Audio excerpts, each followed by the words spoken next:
በጣም አሪፍ ነገር ነበር ያያዩት ነበር ጥያቄዎቹን ራሱ እኮ እኔ አሁን እዚህ ማላገኛቸው በሃርድ ኮፒ ማላገኛቸው ነገሮች በጣም ብዙ ኮርሶች ነበር እዚህ ያገኘው የነበረው ሞር ደግሞ ያነበብኩ በመጣ ቁጥር በጣም ብዙ ዕውቀት ነበር ያገኘው የነበረው ተማሪ ፍሬውትና ተማሪ ዙፋን የቦንጋ ዩኒቨርሲቲ የአንደኛ ዓመት የሚድዋይፈሪ ትምህርት ክፍል ተማሪ ሲሆኑ በመጀመሪያ ዓመት የግቢ ቆይታቸው የሚሰጧቸውን ትምህርቶች በቀላሉ በእጅ ስልኮቻቸው በዲጂታል አማራጭ በማግኘታቸው በብዙ መጠቀማቸውን እየተወያዩ ይገኛል።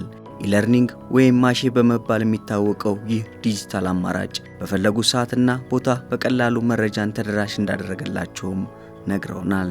ዘመኑ የኢንፎርሜሽን ከመሆኑ አንፃር ብዙ ነገር ኮሙኒኬት እንድናደርግ አድርጎናል። ለምሳሌ እንደ ግቢ ተማሪ ካየን ዲጂታል መጽሐፎች እንድናገኝበት አድርጎናል። ዲጂታል በሆነ ወይ ሁሉንም በአንድ መንደር የምናገኘው ኮርሶችን ሁሉንም በአንድ መንደር አድርገን የምናገኘው አይነት እንትን ቦታ ነው ብዬ ነው ማስበው እኔ እንደራሴ ማለት ነው። ከዚህ ቀደም ኖርማል ወይንም ደግሞ የተለመደ አይነት የመማር ማስተማር በቾክ በሰሌዳ ወይንም በማርከር በሰሌዳ የነበረውን የመማር ማስተማር ሂደት ወደ ኦንላይን እና ሃይብሪድ ወይንም ብሌንድድ በሚባለው ፎርም ትምህርቶችን ወደዛ ማምጣት ነው። ይሄ ዘርፈ ብዙ ጥቅም አለው። አንደኛው እንግዲህ ተደራሽ ይሆናል፣ ለሁሉም ሰው ተደራሽ ይሆናል። የትኛውም ዓለም ላይ ያለ ሰው ትምህርቶችን አክሰስ ማድረግ ይችላል። የቦንጋን ዩኒቨርሲቲ ኮርስ አንድ ሰው ቦንጋ ዩኒቨርሲቲ ባይኖር ራሱ ከሌላ ቦታ አክሰስ ማድረግ ይችላል። እዚሁ ላለ ተማሪ ደግሞ ስናነሳ ተማሪው በፈለገው ሰዓት ላይ ኮርሱን ምን ማድረግ ይችላል? እየገባ መማር ይችላል።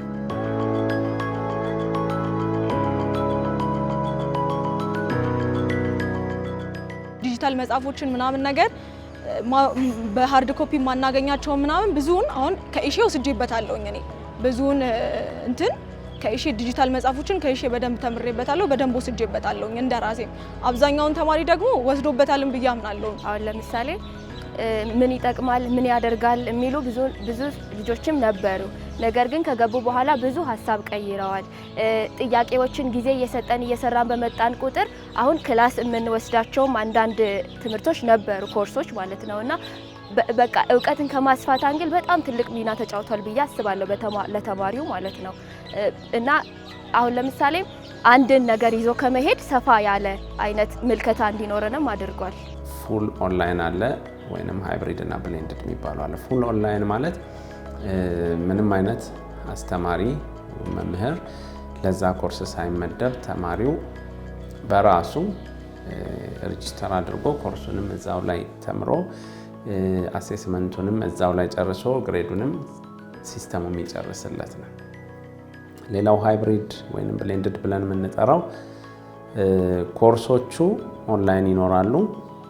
የተወሰኑ የማርኪንግ ሂደቱን ሰፖርት የማድረግ ሂደቱን ደግሞ መምህራኖች ሰፖርት ያደርጓቸዋል።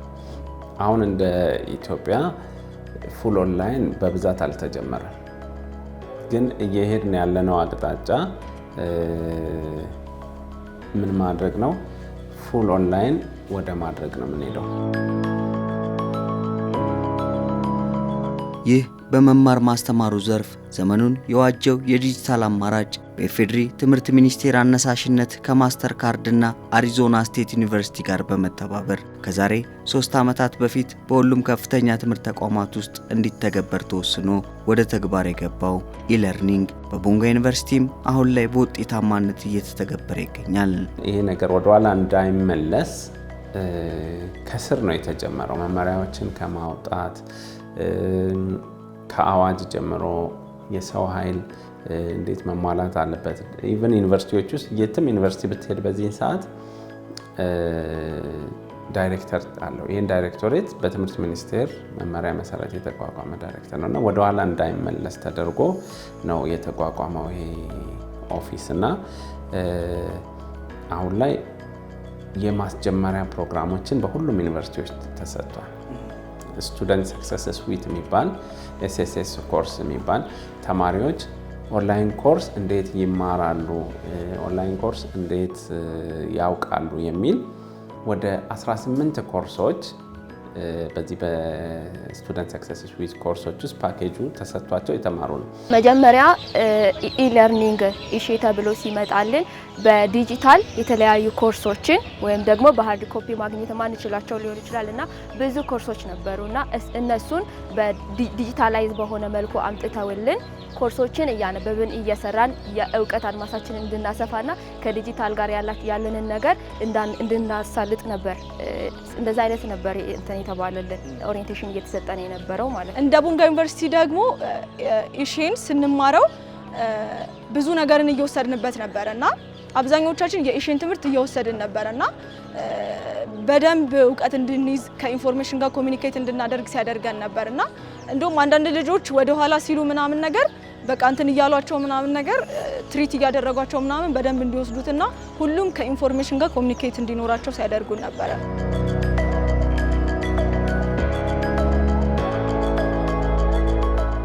ቱ ፋክተር አውተንቲኬሽን የሚባል ኮርስ አለ። የ2 ሰዓት ኮርስ ነው። ዲቫይሶቻቸውን ቴሌግራም ምናምን ሲጠቀሙ እንዴት ሴኩሪቲውን ይጠብቃሉ የሚል ከ2 ሰዓት ኮርስ አንስቶ እስከ ትልልቅ ሰዓት እስከ 30 ሰዓት የሚይዙ ኮርስ ናቸው እነዚህ 18 ኮርሶች። እነዚህን ኮርሶች ቢያንስ 6ቱን ኮርስ መጨረስ ግዴታቸው ነው። ለመመረቅ እንደ አንድ ዩኒቨርሲቲ ተማሪ ለመመረቅ ከዚህ ከኤስኤስ ኮርስ በትንሹ 6 ኮርስ ኮምፕሊት ማድረግ አለበት አንድ ተማሪ። ይሄን ኮርስ ለሁሉም ተማሪ ለሁሉም ፕሮግራም ለማታ ለቀን ለምናምን እየተሰጣቸው ነው ያለው። ይሄን ማሰጠት ግዴታችን ነው። ከዚህ በፊት ኢሼ ሲባሉ ሰማን እንጂ ብዙ ዲፕሊ ገብተን አናውቅምና ስልጠና ከወሰደን በኋላ በደንብ እውቀታቸውን ሰፋ አድርገን እንድናይ በጣም ጥቅመት አለልና እንደዛ ነው ያየነው። ብዙ ኮምፒውተር ጋር ግንኙነት የሌላቸው ልጆች አሉ እና ያንን የመቅረፍ አይነት ነገር ነበራቸው። ብቻቸውን ነው ኮርሱን ከፍተው እየሰሩ የነበሩት በተሰጣቸው ኦሪየንቴሽን መሰረት። ስለዚህ ከኮምፒውተር ጋር ያላቸውን ነገር ራሱ እንዲያስተካክሉ አድርጓል። ወደ ዲጂታሉ መንደር እንዲቀርቡ አድርጓቸዋል እና በጣም እያወሩልኝ ነበር ጥሩ እድል እንደሰጣቸው እና ቅድም ከጓደኛዬ ጋርም እያወራን እንደነበረው ኮርሶችን አንድ ላይ ነበር እየሰራን የነበረው ጊዜ እየሰጠን ማለት ነውና በጣም እንደጠቀማት እሷም እየነገረችኝ ነበር። ኢሼ አፑ አለሽ አይደለ? አውርደሻል። ያኔ ደግሞ እንዴት መግባት እንዳለብን እያሳዩን ነበር እና መጀመሪያ አፑን ትከፍቺና ከዛ በኋላ የተሰጠን ዩዘር ኔም አለ አይደለ? እሱን ስቴፕ ባይ ስቴፕ እሱን እናስገባና ከዛ በኋላ ዩዘር ኔማችንን በትክክሉ መንገድ ካላስገባን አይከፍትልንም። ስለዚህ ሳንረሳ እሱን ስቴፕ ባይ ስቴፕ አስገብተን ከዛ ኮርሶችን ያመጣልናል። ከዛ በኋላ ማይ ኮርስ የሚል አለ። ኮርሱን ታያለሽ። ከዛ በኋላ እየፈለግሽውን ከኮርሱ እየመረጥሽ ሴሌክት እያደረግሽ ትሰሪያለሽ ማለት ነው።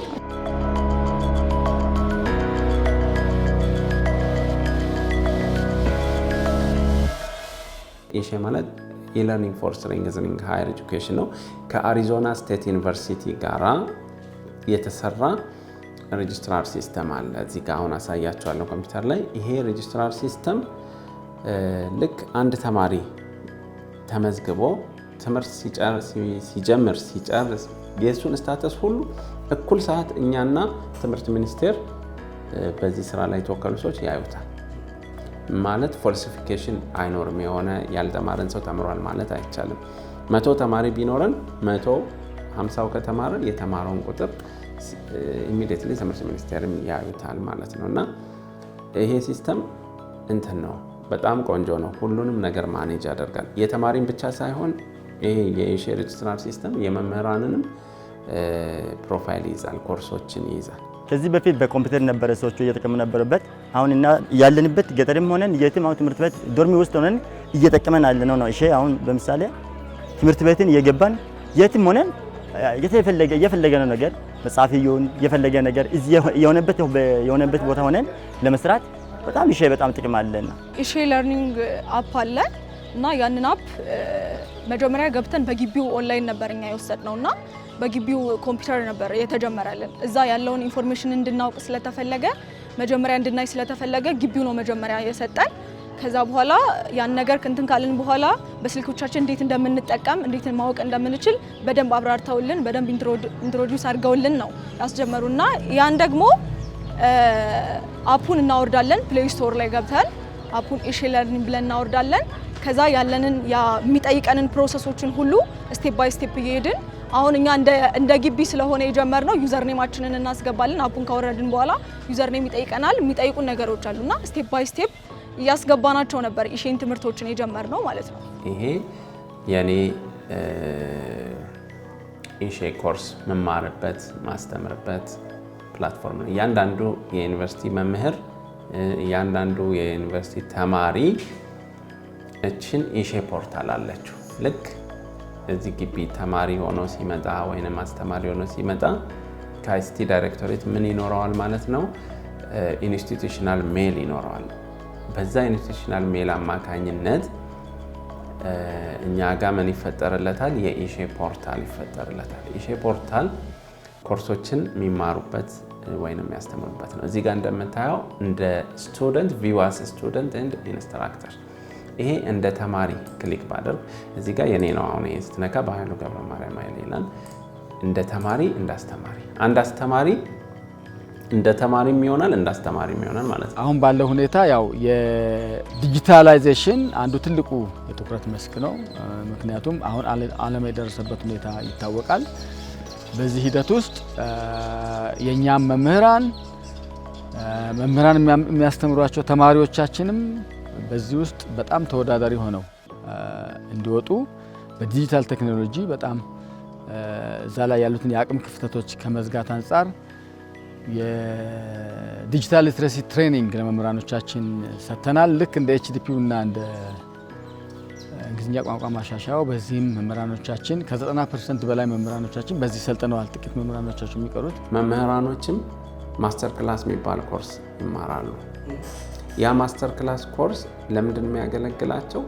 ኦንላይን ኮርስ ምን ይመስላል የሚለውን እንዲረዱ፣ በኦንላይን ማስተማር ምን ይመስላል፣ እንደገና እዛ ውስጥ ኦፕን ኢዲኤክስ ምናምን የሚባሉ ተጨማሪ ኮርሶች አሉ። እነሱ ኮርሶች ኦንላይን ኮርስ አዘገጃጀትን ያሳያቸዋል ማለት ነው።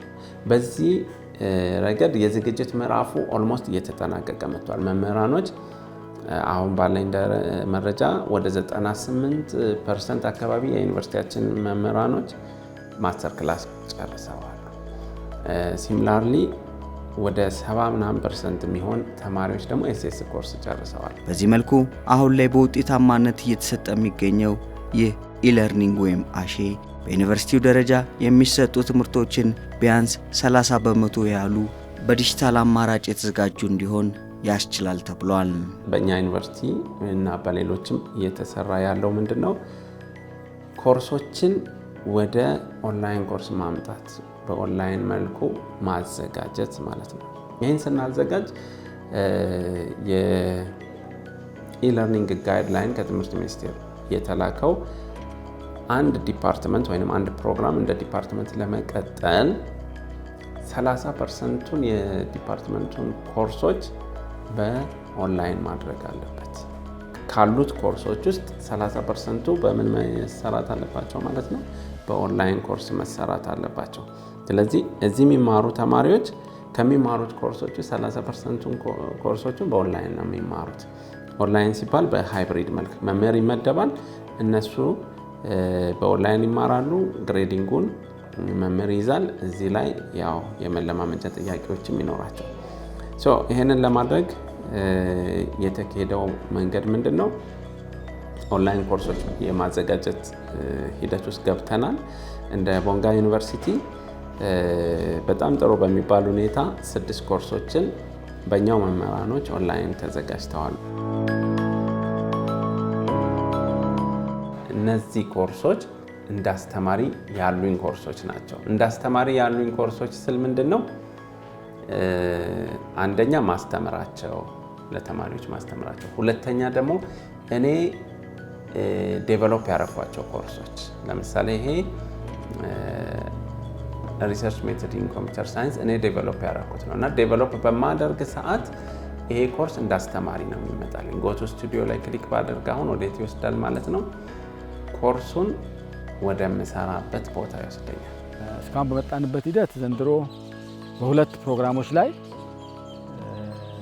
አንደኛ ኮምፒውተር ሳይንስ ላይ 5 ኮርሶች፣ የቡና ሳይንስ ላይ 1 ኮርስ አይ ቲንክ የኦንላይን ፕሮግራም የኮንተንት የይዘት ዝግጅት አልቆ እነሱን ተማሪን ሬጂስተር አድርጎ የማስተማር ስራ ተጀምሯል ማለት ነው።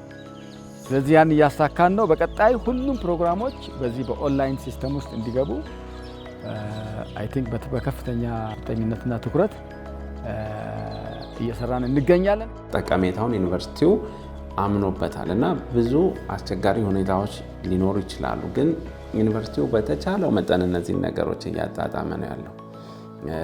በመጀመሪያ ደረጃ ውድ በሆነው የሰው ኃይል ሰው መድበዋል፣ ዳይሬክተር መድበዋል፣ ኮኦርዲኔተር መድቦ ነው። ልክ መመሪያ እንደመጣ ነው ዳይሬክተርም የመደበው ኮኦርዲኔተርም የመደበው።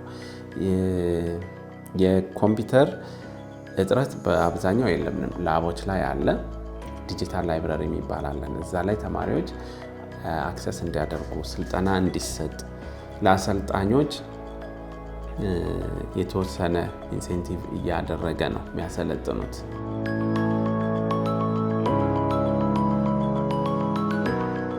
ብዙ ጊዜ ከተለያዩ ኢትዮጵያ ማዕከላት ከኢትዮጵያ ሀገራት የሚመጡ ልጆቹ ብዙዎች ያው እንደ ሀገራችን የአቅም ሁኔታ ብዙዎች ላፕቶፕ ላይኖራቸው ይችላሉ፣ ብዙዎች ስማርት ፎን ላይኖራቸው ይችላሉና እዚህ ጋር አሁን እዚህ ታችም ወደ 20 ኮምፒውተሮች አሉ። እዚህ ውስጥ 165 ኮምፒውተሮች አሉ። እነዚህን ኮምፒውተሮች ገብቶ ልጆች ኦፍላይን ይሁን ኦፍላይን ከውጪ ይጠቀሙታል። ኦንላይንም እዚሁ ኦፍላይንም ኦንላይንም እዚሁ መጠቀም ይችሉታል። የተደራጀ ኦፕሎድ የተደረገ መጽሐፍ አለ። እነዚህን መጽሐፍቶች በፈለጉበት ሰዓት ገብቶ ቪዲዮ ማዳመጫቸውን ይይዙና በቪዲዮ ዳያግራሞችን እያዩ ገለጻዎችን እየሰሙ የሚጠቀሙበት ሁኔታ አለና ክፍል ውስጥ ተማሪዎች ከሚያስተምሯቸው በተጨማሪ መምህራን በሚያስተምራቸው በተጨማሪ አቅማቸውን የእውቀት አቅማቸውን የእውቀት አድማሳቸውን ከፍ የሚያደርግ ተጨማሪ መረጃዎችን እዚህ ውስጥ ያገኛሉ። አሁን ባለው ሁኔታ የኛ ላይብረሪ ዲጂታላይዝድ ነው፣ አውቶሜትድ ሆኗል፣ ዲጂታል ነው። ተማሪዎች በቀላሉ ግቢ ውስጥ በ3 ኪሎ ሜትር ሬዲየስ ውስጥ ሆነው በየትኛውም በስማርትፎናቸውም ይሁን በሌላ በፒሲም ካላቸው በዛ ሆነው ኦፍላይን እዛ ላይ ፕላትፎርሙ ላይ የተጫኑ ማንኛቸውንም የመጽሐፍቶች ማጣቀሻዎች በፈለጉበት ዶርማቸው ላይ ሆነው እነዛን የማየት የማግኘት የመጠቀም ፕላትፎርም ግቢ ውስጥ ተፈጥሯል ማለት ነው። ለአሁን በጣም አሪፍ ነው። እኔ እንደ ቦንጋ አሁን እዚህ እንደመጣው እንደተነገረኝ ነው የማውቀው። ሌላ ቦታ ያለውን ብዙ ላላቅ እችላለሁ እና ከዚህ በበለጠ ለሁሉም ተደራሽ ሆኖ ሁሉም መድረስ ቢችል ተጨማሪም ደግሞ በሃይ ስኩሎች በሌላም ቦታ ተደራሽነት ቢኖረው እንደ ኢትዮጵያ ማደግ ይችላል። በቃ ይሄ የዘመኑ የኢንፎርሜሽን አይደለ የቴክኖሎጂ አይደለ እና ከዛ አንጻር ማደግ ይችላል። በቃ የመደበኛ ተማሪዎቻችንን ኦልሞስት ሁሉን ጨርሰናል። ስልጠናውን እንዲወስዱ አድርገናል። ተከታታይ ተማሪዎች አሉ፣ እነሱ ላይ የቀሩ አሉ። እነሱ ላይ የተወሰኑ የሚቀሩት ላይ አይ ቲንክ አሁን በቀጣይ ያንን የምንጨርስ ይሆናል።